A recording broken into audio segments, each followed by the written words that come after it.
Mga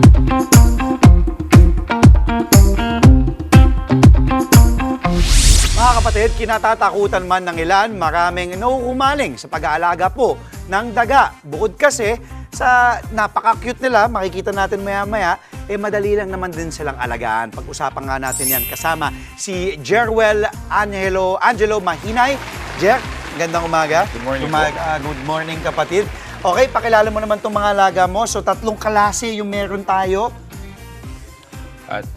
This one, rats, and this one is Mongolian gerbil, and this one is mice. So, ito yung rats or Tagalog. Sa Tagalog, daga. Yung gerbil.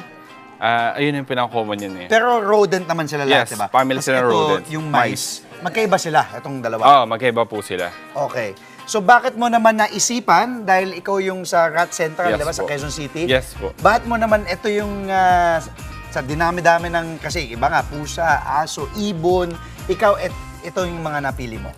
Kasi before, napapansin ko laging tingin nila sa daga is peste. Kaya ngayon, nag-project kami ng mga selective breeding ng different types of rats para maging as pets sila.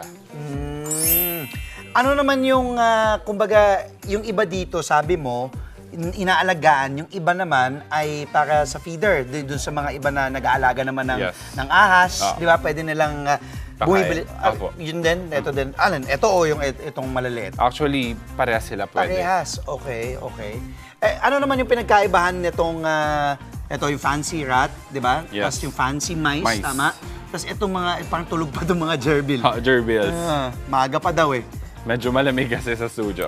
Actually, ang pinagkaiba nila, lagi silang nalilito eh. Pakita ko lang Sige, sige, pakita natin. Yan. Ito yung camera natin. Ito. Makikita natin dito. This one is mice. Pakita natin sa camera, Aba. Jer. Ayan. This one. This one is mice.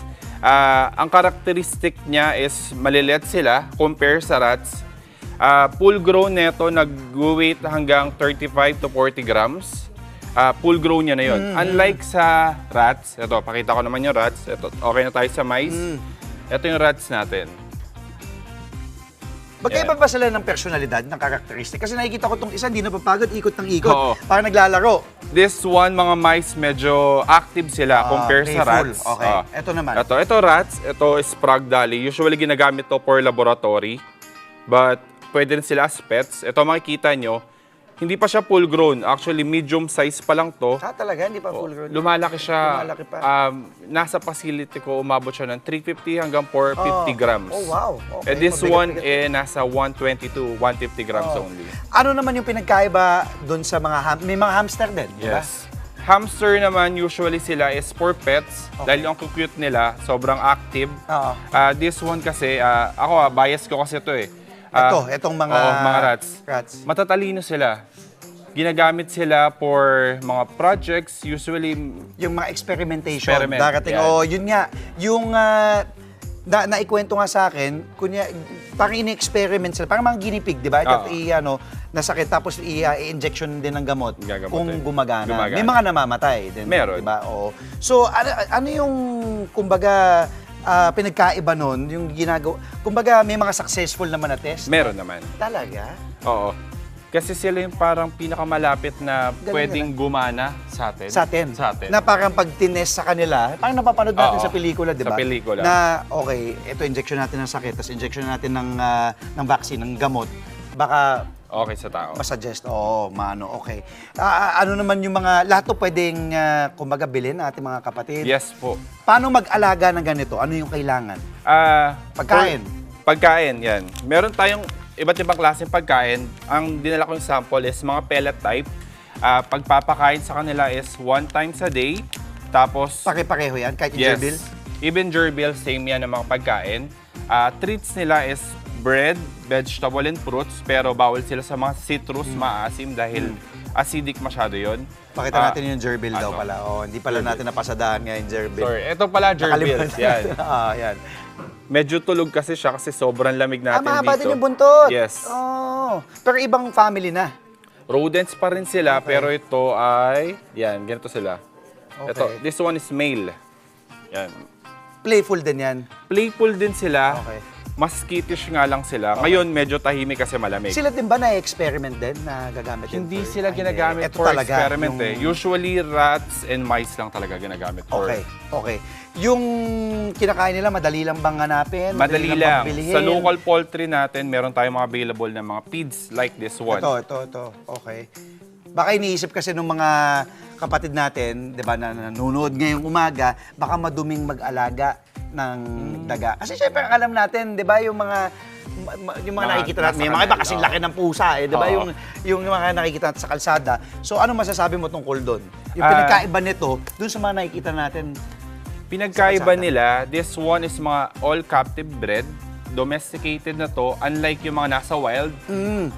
Yun, medyo medyo aggressive yun eh. Unlike Agresibo. ito, Okay. lahat to kahit Mababait. mababait. Even kids pwede mag-alaga niyan. Okay. Tapos yung kanilang lifespan, gaano katagal pala tumatagal ang kanilang buhay? Basta small mammals like rats and mice, usually nagre-range siya ng 2 to 3 years. Ganon ang buhay Okay. nila.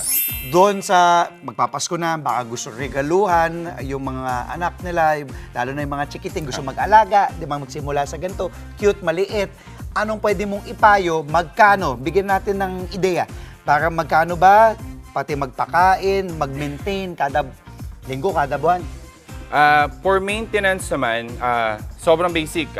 Daily lang ang pagpapakain nila. Every morning, nagpapakain ako. Then water, di pwede mawala ng water. So magkano isang ganito? Usually kasi ito, makukuha natin to as low as 30 pesos. Okay. Ito, tumatagal na to ng 1 week to 2 Okay. weeks. Depende sa pagpapakain mo. Paglilinis, yan, mga beddings natin, yung mga kusot, Magkano yan? nagre-range din yan ng 30 to 50 per Okay, pack. mura lang. Matagal mo nang gagamit yun So for a low month. maintenance, mura mo din Low mag-alaga. maintenance siya, to be honest, low maintenance siya. Madali siyang alagaan, hindi siya ganun kahirap unlike sa other animals. Oo. Siguro ang nakikita ko lang minsan naging issue is yung amoy. Yun. Pero kapag regular cleaning ka, may iwasan yun. Okay. Yung isang ganito, magkano? O nag-iiba ba yan ng kulay, ng presyo? Ang price po natin nakadepende sa type nila for laboratory, for feeders, or for Okay, pet. for pet. Usually nagre-range tayo from 80 pesos to 400. Depende. Depende sa klase at weight. Okay. Etong mga gerbil, ganun din? Gerbils naman po natin, Isa lang. this one nagre-range to ng from 300 to 500 individual price. Tapos yung mga maliliit? Sa mice ganun din? natin, ito much cheaper to. Nagre-range lang to ng from 50 to 150. Depende rin. Mura. Ano pang gusto mong sabihin? Tips sa mga gustong mag-alaga ng mga fancy rats o na gerbil o yung mga fancy mice? Tips ko lang, maintain cleanliness para maiwasan yung amoy. Pagpapakain sa kanila, regular. Di baling mawala ng pagkain isang araw or 2, but water wag. Kasi prone sila sa dehydration. Dehydration, lalo Malilit na sila kapag mainit. Oo. Oo. Saan kayo mahanap? Saan mahanap ang Rats Rats Central? Central. Paano kayo makontak? Sa Facebook ba? Social media, Instagram, mahanap kayo? Go ahead. Yung mga gustong sumilip, Interested. bumili, interesado, go ahead. Sa mga interesado po, meron po kami Facebook page, Rat Central, TikTok, and Instagram. Available po kami sa QC, tapos meron din kaming Baguio. Tapos active Baguio kami, branch. yes. Active po kami sa mga malls, mga tours, tapos this coming, okay lang, i-promote ko yung upcoming namin na No. this coming December, meron kami sa Caloocan, 20 days yun until January Ano yun? 5. Caloocan Fest ata yun. Okay. Nandun kami Hanap kayo. until January 5. Okay. Maraming salamat sa Thank pagbisita ngayong umaga. Thank you sa kanila. Ayan, nilalamig na nga. Opo. Kawawa. Thank you Thank you. Maraming salamat ulit kay Jerwel Angelo Mahinay. Mga kapatid, Dimples Romana po, kumpletuhin ang inyong umaga ng mga kwentong puno ng inspirasyon. Salubungin po ang bawat araw ng may ngiti at pag-asa. Kaya't mag-subscribe na po at mag-follow na sa aming social media pages ng News 5.